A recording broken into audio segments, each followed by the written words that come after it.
You are watching Fair Notebook Channel. Notes made fair, learning made easy. नमस्कार, स्वागत है आपका फेयर नोटबुक चैनल की ओर से। आज की हमारी वीडियो कक्षा 6 विज्ञान का अध्याय हमारे आसपास की सामग्री। हम दैनिक जीवन में अनेक वस्तुओं को देखते हैं और उनका उपयोग करते हैं। ये वस्तुएं एक या फिर एक से अधिक सामग्रियों से बनी होती हैं, जिनकी पहचान उनके रंग, आकार, स्पर्श और अन्य गुणों के आधार पर की जाती है। इस अध्याय में हम जानेंगे कि वस्तुएं विभिन्न सामग्रियों से कैसे बनती हैं, उन्हें किन गुणों के आधार पर पहचाना और उनको वर्गीकृत किया जाता है, और सही सामग्री का चयन दैनिक जीवन और पर्यावरण संरक्षण के लिए क्यों जरूरी है। तो आइए शुरू करते हैं आज का अध्याय, सामग्रियों और उनके गुणों का अवलोकन। यह अध्याय हमारे दैनिक जीवन में उपयोग होने वाली वस्तुओं के अवलोकन और उन्हें बनाने वाली सामग्रियों के गुणों पर केंद्रित है। स्कूल वापस आए गुलन और शीत की जब बातचीत शुरू होती है, इस पाठ में शिक्षिका विद्या जी छात्रों का ध्यान वस्तुओं की विविधता की ओर आकर्षित करती हैं। वे कैसे आकार, रंग, स्पर्श और भार में भिन्न भिन्न हैं। सभी वस्तुएं कागज, लकड़ी, कपड़ा, कांच, धातु, प्लास्टिक या मिट्टी जैसी किसी न किसी सामग्री से बनी होती हैं। किसी वस्तु को बनाने में उपयोग होने वाले पदार्थ या पदार्थों के मिश्रण को सामग्री यानी कि मटेरियल कहा जाता है। पुरातात्विक खोजों में 7000 से लेकर 8000 पुराने मिट्टी के बर्तन लहुरा देवा और मेहरगढ़ में मिले हैं। सिंधु सरस्वती घाटी में 4000 सामान्य संवत पूर्व तक चाक पर बने रंगीन और सजावटी बर्तन, स्लिप लेप व चित्रकारी विकसित हुई। हड़प्पा काल में लाल सतह पर काले डिजाइन बनते थे। टेराकोटा पात्र भोजन पकाने, अनाज और तेल भंडारण हेतु बनते थे। किसी वस्तु के लिए सामग्री का चुनाव गुणों और उद्देश्यों पर निर्भर करता है। जैसे कि पेन प्लास्टिक, धातु और स्याही से बनता है। खेल गेंद का आकार, रंग, कठोरता और उछाल उसके खेल के अनुरूप सामग्री चयन तय करते हैं। हम वस्तुओं को आकार, रंग या सामग्री के आधार पर समूह बना सकते हैं। रसोई के बर्तनों, दुकानदारों के मसालों या दवाओं का वर्गीकरण इसी सिद्धांत पर होता है। वस्तुओं के स्वरूप में अंतर होता है। लकड़ी, लोहे, तांबे, एल्युमिनियम की चमक, रंग और सतह भिन्न भिन्न होते हैं। चमकदार सतह वाली अधिकांश सामग्रियां धातु होती हैं, पर सभी चमकदार वस्तुएं धातु नहीं होती। कुछ पॉलिश या फिर लेप से चमकीली की जाती हैं। कुछ सामग्रियां कठोर होती हैं, जिन्हें दबाना और खरोंचना कठिन होता है, जबकि नरम आसानी से दबती और खरोंची जा सकती है। यह गुण सापेक्ष है। लकड़ी, पत्थर, धातु ये अधिक कठोर हैं। इसके निस्बत जो रबड़, मोमबत्ती आदि चीज़ें नरम होती हैं। पारदर्शी सामग्री जैसे कि कांच, जल, हवा के आर पार देखा जा सकता है। अपारदर्शी जैसे कि लकड़ी और धातु में आर पार नहीं देखा जा सकता। पारभासी जैसे कि बटर पेपर, फ्रॉस्टेड कांच धुंधले दिखाई देते हैं। कुछ ठोस और द्रव जल में घुलनशील होते हैं, जैसे कि चीनी, नमक। कुछ अघुलनशील जैसे कि चाक पाउडर और रेत। ORS जल चीनी, नमक के मिश्रण से बनता है और निर्जलीकरण में बहुत उपयोगी होता है। कुछ द्रव जल में घुल जाते हैं, कुछ अलग परत बना लेते हैं। कुछ गैसें जैसे कि ऑक्सीजन जल में घुलती है और जल जीवों के लिए यह आवश्यक है, क्योंकि जल जीव इसी के सहारे सांस लेते हैं। वस्तु का आयतन वह स्थान है जो वह घेरती है और द्रव्यमान उस वस्तु में विद्यमान पदार्थ की मात्रा को कहते हैं। किलोग्राम जिसे छोटे अल्फ़ाबेट केजी में इंगित किया जाता है और ग्राम जिसे जी में लिखा जाता है, द्रव्यमान की एसआई इकाइयाँ हैं।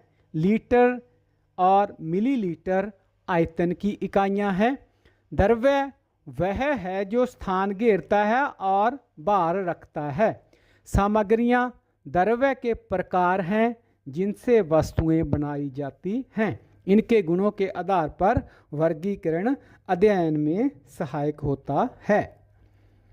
सभी सामग्रियां द्रव्य हैं जो स्थान घेरती हैं और द्रव्यमान रखती हैं। द्रव्यमान को किलोग्राम और आयतन को लीटर या फिर मिलीलीटर में मापा जाता है।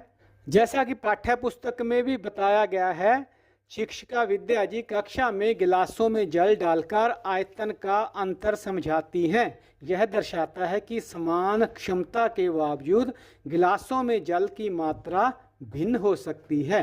सामग्रियों का वर्गीकरण उनके गुणों जैसे कि चमक, कठोरता और पारदर्शिता के आधार पर किया जाता है। प्राचीन भारत में आयुर्वेद में पदार्थों के 20 गुण बताए गए हैं। इसमें लघु गुरु यानी कि भारी और हल्का, मंद तीक्ष्ण यानी धीमा और तेज, हिम उष्ण यानी ठंडा और गर्म, स्निग्ध या और रुद्र यानी कि चिकना और सूखा, क्षलक्षण और खार यानी मुलायम और खुरदरा, सांद्रद और द्रव यानी ठोस और तरल, मृदु और कठिन यानी नरम और कठोर, स्थिर और चल यानी जो चलायमान है और गतिमान है, इसके निस्बत जो है अचल है, सूक्ष्म और स्थूल, छोटा और बड़ा, विशद और पिछड़ यानी कि गैर चिपचिपा और चिपचिपा। ये गुण जीवित और निर्जीव दोनों में लागू होते हैं। तो इस पाठ से हमने समझा कि वस्तुएं विभिन्न प्रकार की सामग्रियों से बनती हैं। कोई वस्तु एक ही सामग्री या विभिन्न सामग्रियों के संयोजन से बनी हो सकती है। हम एक जैसे कार्य करने वाली वस्तुओं बनाने के लिए विभिन्न सामग्रियों का उपयोग कर सकते हैं। सामग्रियों को समूहों में व्यवस्थित करने की विधि को ही वर्गीकरण कहा जाता है। सामग्रियों में विभिन्न गुण होते हैं जो उनके उपयोग को निर्धारित करते हैं। सामग्रियों को उनके गुणों में समानता या अंतर के आधार पर समूहबद्ध या फिर वर्गीकृत किया जाता है। सामग्रियां उनके स्वरूप के आधार पर समूहों में बांटी जाती हैं, जैसे कि द्युतिमय यानी कि चमकदार और द्युतिहीन यानी कि चमकहीन, और कुछ को स्पर्श या अनुभव के आधार पर जैसे कि कठोर या फिर नरम, इस आधार पर भी हम वर्गीकृत करते हैं। सामग्रियों को पारदर्शी, पारभाषी और अपारदर्शी के रूप में भी वर्गीकृत किया जाता है। यह वर्गीकरण इस बात पर निर्भर करता है कि हम उनके आर पार कितनी स्पष्टता से देख पाते हैं। कुछ सामग्रियां जल में घुलनशील होती हैं जबकि कुछ अघुलनशील। कोई भी वस्तु जो स्थान घेरती है और जिसमें भार होता है, द्रव्यमान होता है, उसे द्रव्य कहते हैं। द्रव्य द्वारा घेरा गया स्थान उसका आयतन होता है। द्रव्यमान किसी वस्तु में विद्यमान द्रव्य की मात्रा का मापन है। हमारे आसपास की सामग्री, इस पाठ में जो क्रियाकलाप दिए गए हैं उनके उत्तर देख लेते हैं। सबसे पहले क्रियाकलाप 6.1, अपने आसपास दिखाई देने वाली वस्तुओं की सूची बनाएं, उन सामग्रियों के नाम भी लिखें। एक तालिका दी गई है आपकी पाठ्य पुस्तक में, वहाँ पर जिनसे वे बनी है। तो प्यारे बच्चों, आप देखते हैं कि बहुत सारी सामग्रियाँ हमारे आसपास हैं, उनके नाम लिखते जाना है और जिस सामग्री से वो बनी है उनका आपने विवरण देना है। जहाँ पर उदाहरण के स्वरूप हम एक उत्तर दे रहे हैं, जैसे कि आपने अवलोकन किया, मान लो पेंसिल, पानी की बोतल, कांच का गिलास देखा, कपड़ा, स्टील, किताब, झाड़ू, कुर्सी, रबड़ बॉल, स्कूल बैग जो आप अक्सर देखते हैं। तो इनकी जो सामग्रियां हैं, पेंसिल लकड़ी, ग्रेफाइट और रबर से, पानी की बोतल प्लास्टिक, कांच का गिलास कांच से, कपड़ा सूती धागा, स्टील की प्लेट धातु की, किताब कागज़ से, झाड़ू प्लास्टिक या फिर खुदाई घास से बनती है, कुर्सी लकड़ी या फिर प्लास्टिक की बनी हो सकती है, रबड़ बॉल रबड़ की, स्कूल बैग कपड़ा, जिप या फिर आज जो प्लास्टिक के बने हुए भी हो सकते हैं। इसके बाद क्रियाकलाप 6.2 समूह बनाएं। तो चित्र दिया गया है पाठ्य पुस्तक में। चित्र का जो नाम है 6.1, उसमें कुछ वस्तुएं दिखाई गई हैं। उन वस्तुओं को आकार, रंग, कठोरता, कोमलता, चमक या फिर द्युतिहीनता और उसकी निर्माण सामग्री के आधार पर समूहों में बांटे, उनका वर्गीकरण करना है। तो बहुत सारी वस्तुएं यहाँ आपको चित्र में दिखाई देगी, तो उनका वर्गीकरण हम किस प्रकार कर सकते हैं। पहला, आकार के आधार पर, जैसे गोल, इसमें क्रिकेट की गेंद, प्लास्टिक की गेंद, दिया, मिट्टी का पात्र और कांच का गिलास। आयताकार या चपटा, नोटबुक, रूलर और चाकू। पतला लंबा, इसमें पेंसिल, चम्मच, चाबियाँ, तार, चक्का।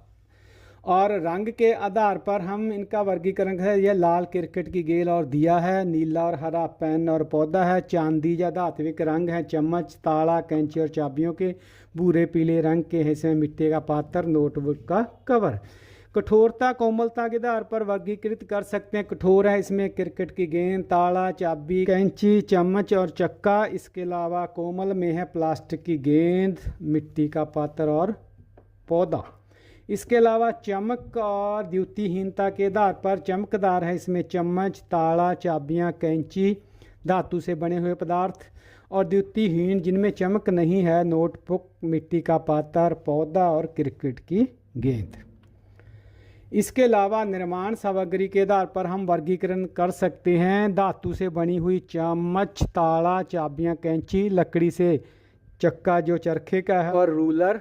इसके अलावा कागज से बनी हुई नोटबुक्स है। मिट्टी से बनी हुई चीज़ें, दिया और मिट्टी का पात्र। प्लास्टिक से पेन और प्लास्टिक की गेंद और प्राकृतिक पौधा। तो इस गतिविधि से हमने क्या सीखा?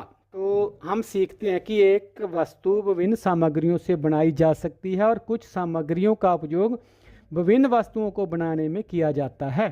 वस्तुओं को समूहों में व्यवस्थित करने की विधि वर्गीकरण कहलाती है। वस्तुओं को उनके एक समान गुणों के आधार पर समूहों में विभाजित किया जा सकता है। इस प्रकार से हम कुछ गुणों के आधार पर सामग्रियों का वर्गीकरण कर सकते हैं।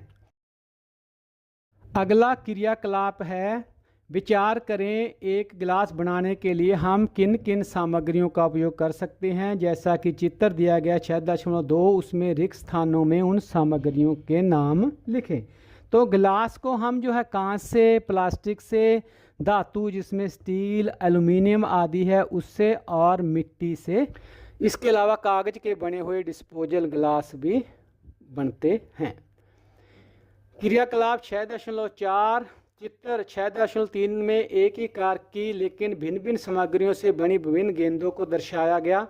एक एक करके गेंदें लें और नियत ऊंचाई से गिराएं। जिस ऊंचाई तक गेंद उछलती है उसे तालिका 6.2 में अंकित करें। उस गेंद को पहचानें जो सबसे अधिक ऊंचाई पर उछलती है।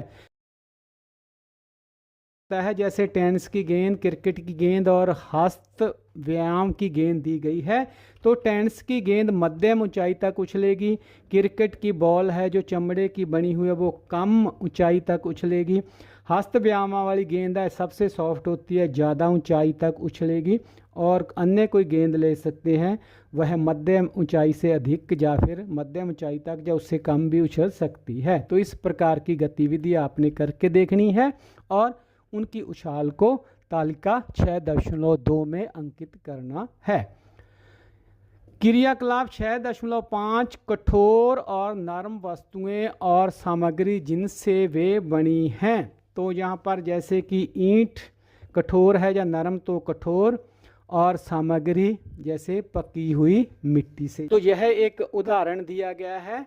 हम जो अन्य वस्तुएं दी गई हैं उनका भी कठोर और नरम होने का स्वभाव और सामग्री जो है लिख सकते हैं। जैसे कि जल की बोतल कठोर, प्लास्टिक से बनी हुई, तकिया नरम, कपड़ा और रुई से बना हुआ, गिलास कठोर, कांच या स्टील से बना हुआ, मेज कठोर, लकड़ी या फिर प्लास्टिक से बनी हुई, स्वेटर नरम ऊन से बनी हुई, कोई अन्य जैसे कि रबर, इरेजर वगैरह नरम जो रबर से बनी हुई है। तो इस प्रकार से हम इन दी गई वस्तुओं को कठोर या नरम उनके स्वभाव के अनुसार और सामग्री के अनुसार वर्गीकृत कर सकते हैं। क्रियाकलाप 6.6, तालिका 6.4 में वस्तुएं कुछ दी गई हैं। इनका पारदर्शी, पारभासी या फिर अपारदर्शी के रूप में वर्गीकरण करना है। इसके अलावा एक प्रश्न भी पूछा गया, क्या जल पारदर्शी है? क्या इसे अपारदर्शी बनाया जा सकता है?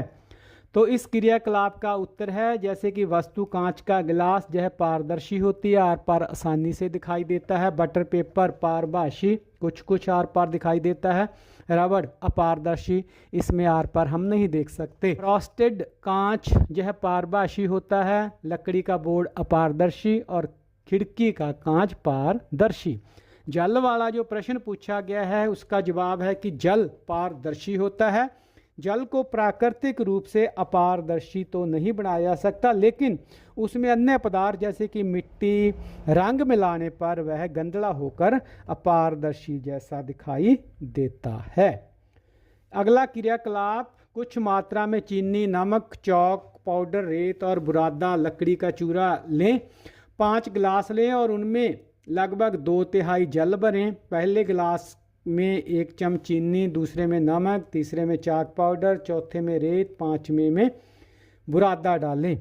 अनुमान लगाएं कि प्रत्येक स्थिति में घोलने का प्रयास करने पर क्या होगा। पूर्वानुमान लगाना है कि कौन सी सामग्री जो है जल में अच्छी तरह से घुल जाएगी। तो कुछ मिनट प्रतीक्षा करें और देखें क्या होता है, और उसके बाद अपने अवलोकन हैं जो तालिका दी गई है शायद 0.5 उसमें लिखना है। तो इसका उत्तर हो सकता है चीनी जल में अदृश्य हो जाएगी। आपने अनुमान लगाया और अवलोकन क्या आया, इसका जल में अदृश्य हो गई। तो इस तरह से इनके जवाब देने हैं। नमक जल में अदृश्य हो गया। चाक पाउडर जल में अदृश्य नहीं हुआ, यह जो है जल को सफ़ेद बना देगा। उसके अलावा रेत जल में अदृश्य नहीं हुई, बुरादा जल में अदृश्य नहीं हुआ। कोई अन्य जैसी शहद है, यह आंशिक रूप से घुला, बाकी नीचे बैठ गया। तो इस प्रकार के परिणाम हमें मिलेंगे। इसके अलावा क्या आप जो कुछ भी जल में डालते हैं वह अदृश्य हो जाता है, यह प्रश्न है। तो इसका उत्तर है कि कुछ सामग्रियां जल में मिलाने पर अदृश्य हो जाती हैं। हम कहते हैं कि यह सामग्री जल में घुल जाती है या यह जल में घुलनशील है। कुछ सामग्रियां जल में नहीं घुलती और बहुत देर तक घोलने पर भी अदृश्य नहीं होती। ये सामग्रियां जल में अघुलनशील हैं। जल हमारे शरीर में होने वाली प्रक्रियाओं में एक बहुत महत्वपूर्ण भूमिका निभाता है, क्योंकि यह बहुत सी सामग्रियों को घोल सकता है। हमारे आसपास की सामग्री, पाठ के अंत में जो प्रश्न दिए गए हैं उनके उत्तर इस प्रकार से हैं। जोड़ीदार खोजें। कुछ शब्द हैं और जिन शब्दों में कुछ संबंध है उन्हें तीर द्वारा दर्शाएं। सबसे पहले जो है हम पारदर्शी और अपारदर्शी के रूप में इनको देख लेते हैं, इनका वर्गीकरण कर लेते हैं। तो पारदर्शी में कांच, बोतल, और अपारदर्शी में प्लास्टिक, लोहा और तांबा। इसके अलावा दूसरा वर्गीकरण हम कर सकते हैं ठोस और चमकदार के रूप में। ठोस में लोहा और तांबा, बोतल, कांच, लकड़ी, प्लास्टिक। तो चमकदार के रूप में हम बोतल और कांच को दर्शा सकते हैं। इनका भी आपस में संबंध बनता है, तीर द्वारा हम इसे दर्शा सकते हैं। अगला प्रश्न, स्तंभ 1 में दिए गए अक्षरों को सही क्रम में लिखें और प्राप्त शब्द का मिलान स्तंभ में दिए गए उनके गुणों के आधार पर करें। तो पहला जो शब्द बनेगा वह है द्रव्य। इसका मिलान होगा दूसरे से, स्थान घेरता है और इसका द्रव्यमान होता है। दूसरा जो शब्द बनेगा घुलनशील। इसका मिलान होगा चौथे से, जल में पूरी तरह घुल जाता है। इसके बाद शब्द बनेगा पारदर्शी। इसका मिलान होगा पहले से, जिसके आर पार स्पष्ट रूप से देखा जा सकता है। और आखिरी जो शब्द बनेगा द्वितीय में, इसका मतलब होता है चमकदार सतह। प्रश्न है, दुकानों और घरों में सामग्री रखने के लिए जिन पात्रों का उपयोग किया जाता है वे प्राय पारदर्शी होते हैं, इसके कारण बताइए। तो इसका उत्तर है, दुकानों और घरों में सामग्री रखने के लिए प्राय पारदर्शी पात्रों का उपयोग होता है, ताकि अंदर रखी वस्तुएं आसानी से दिख जाएं और तुरंत पता किया जा सके कि वह वस्तु उपलब्ध है या नहीं। इससे समय बचता है और सामग्री पहचानने में सुविधा होती है। पारदर्शी पात्र के अंदर की चीज़ें आसानी से दिखाई देती हैं, जिसे उन्हें उठाने और खोजने में परेशानी नहीं होती। आगे चौथा प्रश्न है कि बताएं नीचे दिए गए कथन सही हैं या गलत, और गलत कथनों को सही करके लिखें। तो पहला जो वाक्य है, लकड़ी पारभाषी है जबकि कांच अपारदर्शी है, तो यह स्टेटमेंट, यह वाक्य गलत है। लकड़ी अपारदर्शी है जबकि कांच पारदर्शी है। एल्यूमीनियम की पन्नी में चमक होती है जबकि रबर में नहीं, यह कथन सत्य है। चीनी जल में घुल जाती है जबकि लकड़ी का बुरादा नहीं, तो यह कथन भी सत्य है। सेब एक द्रव्य है क्योंकि यह कोई स्थान नहीं घेरता और इसमें द्रव्यमान है, तो यह कथन गलत है, क्योंकि सही जो स्टेटमेंट बनेगी वो यह है कि सेब एक द्रव्य है क्योंकि यह स्थान घेरता है और इसमें द्रव्यमान है। आगे प्रश्न है, हम विभिन्न सामग्रियों जैसे लकड़ी, लोहा, प्लास्टिक, बांस, सीमेंट, पत्थरों से कुर्सियां बनी देखते हैं। कुर्सी बनाने के लिए सामग्रियों के कुछ वांछनीय गुण नीचे लिखे गए हैं। कौन सी सामग्रियां इन गुणों को पूरा करती हैं? कठोरता, लंबे समय तक उपयोग के बाद भी बैठने पर मुड़ती और हिलती नहीं। हल्का भार, एक स्थान से दूसरे स्थान पर ले जाने उठाने में आसान होता है। सर्दियों में बैठने पर अधिक ठंड महसूस नहीं होती और इसे नियमित रूप से साफ किया जा सकता है और लंबे समय तक उपयोग के बाद भी नई जैसी दिखती है। तो इसका उत्तर है कठोरता। लोहा, लकड़ी, प्लास्टिक और पत्थर से बनी कुर्सियां कठोर होती हैं और यह लंबे समय के उपयोग के बाद भी मुड़ती या हिलती नहीं है। हल्का भार, लकड़ी, प्लास्टिक और बांस से बनी कुर्सियां हल्की होती हैं और इन्हें एक स्थान से दूसरे स्थान तक ले जाना आसान होता है, उठाना आसान होता है। सर्दियों में ज़्यादा ठंड नहीं, लकड़ी और बांस की कुर्सियां सर्दियों में बैठने पर अधिक ठंडी महसूस नहीं होती, जबकि लोहे और पत्थर की कुर्सियां अपेक्षाकृत ज़्यादा ठंडी होती हैं। साफ करना या टिकाऊपन, लोहे, प्लास्टिक, लकड़ी और पत्थर की कुर्सियां आसानी से साफ की जा सकती हैं, इन्हें धोया भी जा सकता है और लंबे समय तक उपयोग के बाद भी नई जैसी दिखाई देती हैं यदि इनकी सही से देखभाल हो। तो इस प्रकार हम कुर्सी बनाने के लिए सामग्रियों के इन गुणों के आधार पर इनका वर्गीकरण कर सकते हैं। प्रश्न आपको खाद्य अपशिष्ट और टूटा हुआ कांच और रद्दी कागज को एकत्रित करने के लिए पात्र की आवश्यकता होगी। इन सभी प्रकार के अपशिष्टों के पात्रों के लिए आप कौन सी सामग्रियों का चयन करेंगे? आपको सामग्रियों के किन गुणों के बारे में विचार करना चाहिए? तो इसका उत्तर है कि खाद्य अपशिष्ट के लिए प्लास्टिक या धातु का पात्र ज़्यादा ठीक रहेगा, क्योंकि इन्हें झटपट धोया जा सकता है और ये मजबूत होंगे। खाद्य अपशिष्ट गीला और सड़ा गला हो सकता है, इसलिए पात्र में पानी रिसाव भी नहीं होगा।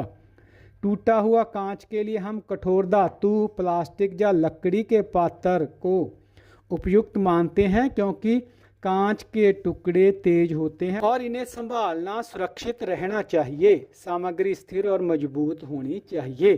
रद्दी कागज के लिए कार्डबोर्ड बॉक्स, प्लास्टिक के हल्के लेकिन मजबूत पात्र, लिफाफा आदि भी हम इस्तेमाल कर सकते हैं। सामग्री हल्की और सूखी होनी चाहिए। प्रश्न है, हमारे चारों ओर वायु है लेकिन यह हमें एक दूसरे को देखने से नहीं रोकती। वहीं यदि बीच में लकड़ी का दरवाजा आ जाए तो हम एक दूसरे को देख नहीं पाते। ऐसा इसलिए है क्योंकि वायु पारदर्शी है और लकड़ी का दरवाजा अपारदर्शी है। तो इसका जो पहला ऑप्शन है वह सबसे उपयुक्त है। प्रश्न है, कल्पना कीजिए कि आपके पास दो अज्ञात सामग्रियां हैं, क और ख। जब आप सामग्री क को दबाने का प्रयास करते हैं तो यह कठोर महसूस होती है और आसानी से अपना आकार नहीं बदलती। दूसरी ओर जब आप सामग्री ख को दबाते हैं तो वह आसानी से अपना आकार बदल लेती है। अब जब आप दोनों सामग्रियों को जल में मिलाते हैं तो केवल सामग्री क पूरी तरह से घुल जाती है, जबकि ख अपरिवर्तित रहती है। सामग्री क और ख क्या हो सकती हैं, अनुमान लगाएं। क्या आप पहचान सकते हैं कि सामग्री क कठोर है या नरम? सामग्री ख क्या हो सकती है? आपके तर्क की व्याख्या भी करें। तो इसका उत्तर है कि दो अज्ञात सामग्रियां क और ख हैं। सामग्री क दबाने पर कठोर है और अपना आकार नहीं बदलती, लेकिन जल में पूरी तरह घुल जाती है। तो दूसरी तरफ सामग्री ख दबाने पर नरम है, आसानी से अपना आकार बदल देती है, लेकिन जल में नहीं घुलती।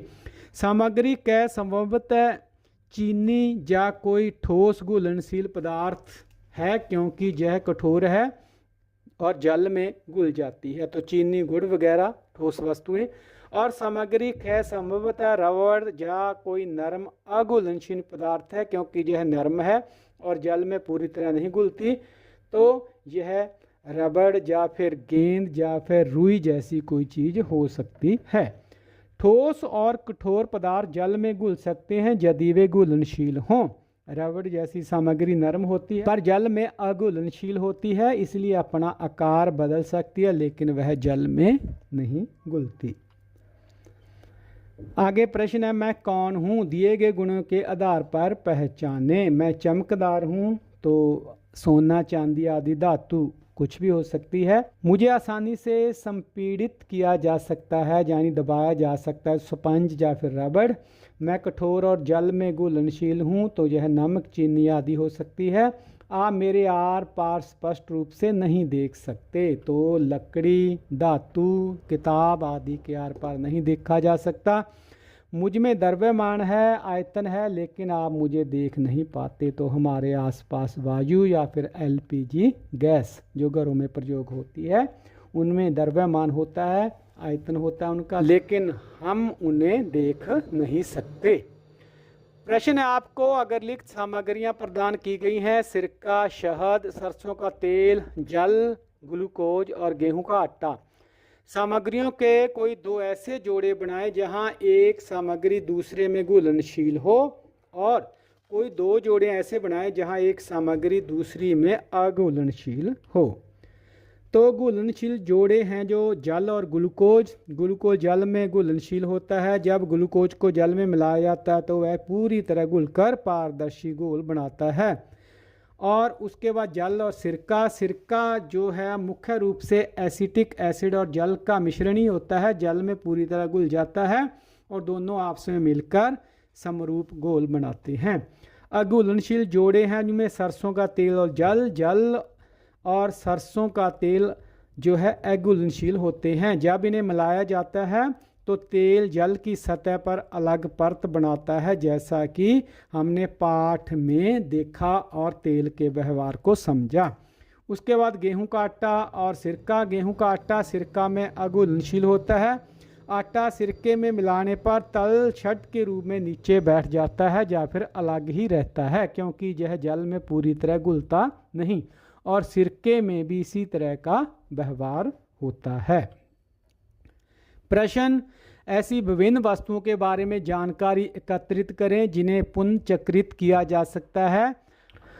पुनर्चक्रणकर्ता सामग्रियों के गुणों के आधार पर पुरानी वस्तुएं खरीदते हैं और भले ही वह टूटी हो तो भी चिंता नहीं करते। अपने आसपास पुनर्चक्रणकर्ताओं के साथ सर्वेक्षण करें और पता लगाएं कि घरों से वस्तुएं खरीदने से पहले वे सामग्रियों के किन गुणों की जांच करते हैं।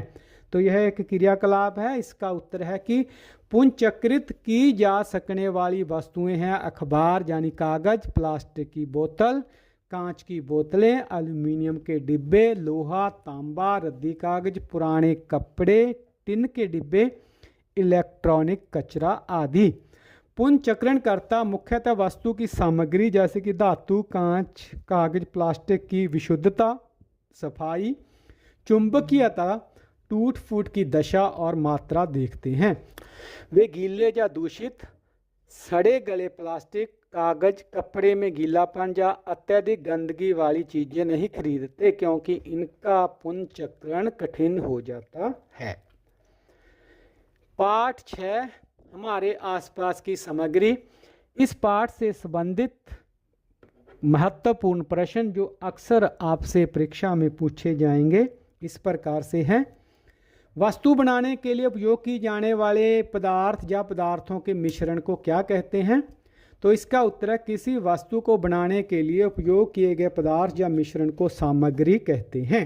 प्रश्न, भारतीय उपमहाद्वीप में सबसे पुराने मिट्टी के बर्तन कहाँ पाए गए हैं और कितने वर्ष पुराने हैं? तो इसका उत्तर है सबसे पुराने मिट्टी के बर्तन लहुरा देवा गंगा घाटी के मैदान और मेहरगढ़ बलूचिस्तान में पाए गए हैं, जो लगभग 7 से लेकर 8,000 वर्ष पुराने हैं। प्रश्न, हड़प्पा सभ्यता में मिट्टी के बर्तनों की सतह पर कौन से डिजाइन बनाए जाते थे? इसका उत्तर है हड़प्पा में चमकदार लाल सतह पर काले रंग के डिजाइनों से ज्यामितीय पैटर्न, जलीय या स्थलीय जीवों की चित्रकारी की जाती थी। प्रश्न, सामग्री का चुनाव किस आधार पर किया जाता है? इसका उत्तर है सामग्री का चुनाव उसके गुणों और वस्तु के उपयोग के आधार पर किया जाता है। प्रश्न है, वस्तुएं एक दूसरे से किस प्रकार समान या भिन्न हैं? इसका उत्तर है वस्तुएं अपने आकार, रंग, बनावट, वजन और सामग्री के आधार पर समान या भिन्न होती हैं। उदाहरण के लिए नोटबुक और पेन दोनों ही स्कूल में उपयोगी हैं, लेकिन नोटबुक कागज से और पेन प्लास्टिक, धातु और स्याही से बना होता है। प्रश्न, वस्तुओं के आकार और रंग क्या क्या हैं? इसका उत्तर है वस्तुओं के आकार और रंग भिन्न भिन्न हो सकते हैं। जैसे नोटबुक आयताकार और रंगीन हो सकती है, जबकि पेन लंबा, पतला और विभिन्न रंगों का हो सकता है। प्रश्न, जब आप वस्तुओं को स्पर्श करते हैं तो कैसा अनुभव होता है? इसका उत्तर है वस्तुओं को स्पर्श करने पर उनकी बनावट के आधार पर अनुभव भिन्न भिन्न हो सकता है। जैसे लकड़ी खुरदरी, कांच चिकनी और कपड़ा मुलायम लग सकता है। प्रश्न, क्या कुछ वस्तुएं दूसरी वस्तुओं से भारी हैं? इसका उत्तर है हाँ, कुछ वस्तुएं दूसरों से भारी होती हैं। जैसे धातु से बनी वस्तु जिसमें लोहे के बर्तन आदि हैं, वो कागज से बनी वस्तुओं से भारी होते हैं। प्रश्न है, किसी वस्तु को बनाने के लिए उपयोग किए जाने वाले पदार्थ को क्या कहते हैं? इसका उत्तर है किसी वस्तु को बनाने के लिए उपयोग किए जाने पदार्थ या पदार्थों के मिश्रण को सामग्री कहते हैं। जैसे कि कागज, लकड़ी, धातु, प्लास्टिक आदि सामग्रियां हैं। प्रश्न है, अपने आसपास दिखाई देने वाली वस्तुओं की सूची बनाएं और उन सामग्रियों के नाम लिखें जिनसे वे बनी हैं। तो हम अपने आसपास बहुत सी ऐसी चीज़ें पाते हैं।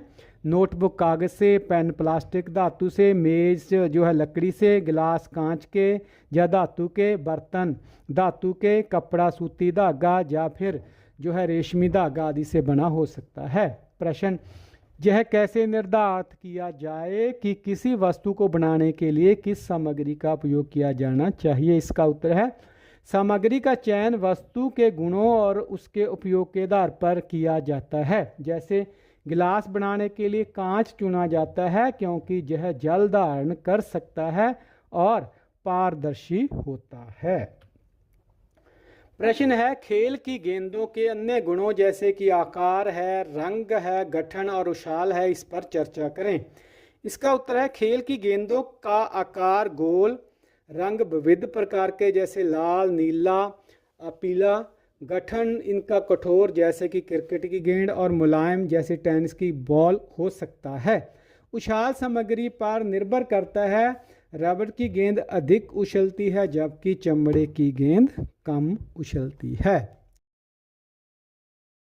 अगला प्रश्न, क्या सभी चमकदार वस्तुएं धातुएं होती हैं? इसका उत्तर है नहीं, सभी चमकदार वस्तुएं धातु नहीं होती। कुछ सामग्रियां जैसे कि पॉलिश किया हुआ प्लास्टिक या फिर मोम से लेपित सतह चमकदार दिख सकती हैं लेकिन वे धातु नहीं होती। प्रश्न है, कौन सी सामग्रियां कठोर होती हैं? इसका उत्तर है पत्थर, लोहा, एल्युमिनियम जैसी सामग्रियां कठोर होती हैं क्योंकि इन्हें दबाना या खरोंचना कठिन होता है। प्रश्न, कौन सी सामग्रियां नरम होती हैं? इसका उत्तर रबर, मोम, स्पंज जैसी सामग्रियां नरम होती हैं क्योंकि इन्हें आसानी से संपीड़ित किया जा सकता है और खरोंचा जा सकता है। प्रश्न, सामग्रियों द्वारा प्रदर्शित किए जाने वाले अन्य गुणों के बारे में सोचें। तो इसका उत्तर है सामग्रियों के जो अन्य गुण हैं उनमें पारदर्शिता, घुलनशीलता, गंध, तापमान ठंडा या गर्म और लचीलापन शामिल हो सकते हैं। इसके बाद प्रश्न है, गुलन, शीत और सारा ने लुका छिपी खेल में छिपने के लिए कौन से स्थानों को चुना? इसका उत्तर है गुलन ने दीवार, शीत ने पेड़, सारा ने फ्रॉस्टेड कांच के दरवाजे को चुना क्योंकि वे अपारदर्शी या पारभासी हैं जिनके पीछे छिपना आसान है और इनके आर पार देखना कठिन होता है। प्रश्न, क्या शीत का भाई लकड़ी की बंद खिड़की से शीत और उनके मित्रों को देख सकता था? इसका उत्तर है नहीं। शीत का भाई लकड़ी की बंद खिड़की से उन्हें नहीं देख सकता था क्योंकि लकड़ी पारदर्शी होती है जिसके आर पार देखना संभव नहीं है। अगला प्रश्न है, जल में मिलाने पर कुछ सामग्रियां क्यों अदृश्य हो जाती हैं? इसका उत्तर है कुछ सामग्रियां जैसे चीनी और नमक, गुड़ जल में घुलनशील होती हैं, इसलिए वे जल में मिलकर अदृश्य हो जाती हैं। प्रश्न है, जल में अघुलनशील सामग्रियां कौन सी हैं? रेत, पाउडर, बुरादा, धातु की बनी हुई वस्तुएं जल में अघुलनशील हैं क्योंकि ये जल में मिलने पर भी दिखाई देती हैं। प्रश्न, क्या तेल, सिरका, शहद जैसे द्रव जल में घुल जाते हैं? इसका उत्तर है शहद जल में घुल जाता है लेकिन तेल और सिरका जल में पूरी तरह से नहीं घुलते और अलग से परत बना लेते हैं। प्रश्न, जल में विद्यमान गैसों के विषय में क्या कह सकते हैं? इसका उत्तर है कुछ गैसें जैसे ऑक्सीजन जल में घुलनशील होती हैं और जल में रहने वाले जीवों के लिए महत्वपूर्ण है, अन्य गैसें जल में नहीं घुलती। प्रश्न है, क्या हमारे आसपास की सभी सामग्रियां द्रव्य के विभिन्न उदाहरण मानी जा सकती हैं? इसका उत्तर है यस, हाँ, सभी सामग्रियां द्रव्य हैं क्योंकि वे स्थान घेरती हैं और भार रखती हैं। जैसे जल, रेत और कप द्रव्य के उदाहरण हैं। प्रश्न, क्या प्लास्टिक के आविष्कार ने मनुष्य के जीवन में परिवर्तन किया है? क्या यह वरदान है या अभिशाप? इसका उत्तर है प्लास्टिक के आविष्कार ने जीवन को सुविधाजनक बनाया, जैसे सस्ते, हल्के और टिकाऊ उत्पादों के रूप में, लेकिन इसका ज़्यादा उपयोग पर्यावरण प्रदूषण का कारण बना तो यह एक अभिशाप की तरह भी है। प्रश्न, क्या वायु द्रव्य है? इसका उत्तर है हाँ, वायु द्रव्य है क्योंकि यह स्थान घेरती है और द्रव्यमान रखती है, हालांकि इसे देखा नहीं जा सकता। प्रश्न, वस्तु का आयतन और द्रव्यमान क्या होता है? इसका उत्तर है आयतन वस्तु द्वारा घेरा गया स्थान होता है और द्रव्यमान वस्तु में विद्यमान पदार्थ की मात्रा को कहते हैं। प्रश्न, द्रव्य किसे कहते हैं? इसका उत्तर है जो वस्तु स्थान घेरती है और द्रव्यमान रखती है उसे ही द्रव्य कहते हैं। प्रश्न, आयुर्वेद में भौतिक पदार्थों को कैसे वर्गीकृत किया गया है? इसका उत्तर है आयुर्वेद में भौतिक पदार्थों को 20 गुणों के आधार पर, जिनमें 10 विपरीत जोड़े बनाए गए हैं, उसके आधार पर वर्गीकृत किया गया है, जैसे हल्का, भारी, ठंडा, गर्म, चिकना, सूखा, मुलायम, कठोर आदि। प्रश्न, SI इकाइयों में द्रव्यमान और आयतन को कैसे मापा जाता है? इसका उत्तर है द्रव्यमान को किलोग्राम, केजी और ग्राम को जी में लिखा जाता है। आयतन लीटर, मिलीलीटर और घन मीटर में मापा जाता है। एक क्रियाकलाप जो पीछे छूट गया था 6.8, उसको देख लेते हैं कि कागज के कप लें और उनमें एक में जल और कै तक चिन्हित करें, दूसरे में रेत भरें और इसे ख के रूप में चिन्हित करें और तीसरा कंकड़ से बने और इसे ग के रूप में चिन्हित करें। पूर्वानुमान लगाएं कि कौन सा भारी होगा और कौन सा हल्का। प्रत्येक कप को तराजू का उपयोग करके वजन तोलें और दर्शाई गई संख्या को अपनी नोटबुक में लिखें। आंकड़ों की तुलना करें और निष्कर्ष निकालें कि कौन सा भारी या फिर कौन सा हल्का है। तो इसका उत्तर है कि जब हम 3 कपों में जल, रेत और कंकड़ बराबर मात्रा में भर लेते हैं, उनका वजन तोलते हैं, तो सबसे पहले हम अगर पूर्वानुमान लगाएं तो हमें लगता है कि कंकड़ भारी होंगे, रेत उससे हल्की और जल सबसे हल्का होगा। तो अवलोकन करने के बाद जो परिणाम हमें मिलते हैं वह इसी प्रकार से हैं। तो तराजू से तोलने पर भी प्राय यही क्रम बनता है। तो इनका हम तराजू में जो वजन तोलते हैं उसका जो परिणाम आता है उसको भी हम यहाँ पर लिख सकते हैं। तो यह थी वीडियो विज्ञान के एक अध्याय पर आधारित। उम्मीद है वीडियो आपको ज्ञानवर्धक और अच्छी लगी होगी। इसे अपने दोस्त मित्रों के साथ शेयर करना ना भूलें। वीडियो को लाइक भी ज़रूर करें। चैनल फेयर नोटबुक को सब्सक्राइब कर लें ताकि जो आने वाले वीडियोस हैं उनके नोटिफिकेशन और वीडियो आपको मिलते रहें। वीडियो देखने के लिए आपका बहुत बहुत धन्यवाद। Click on next video to watch the video of the next lesson and click on full playlist for all the lessons of this topic.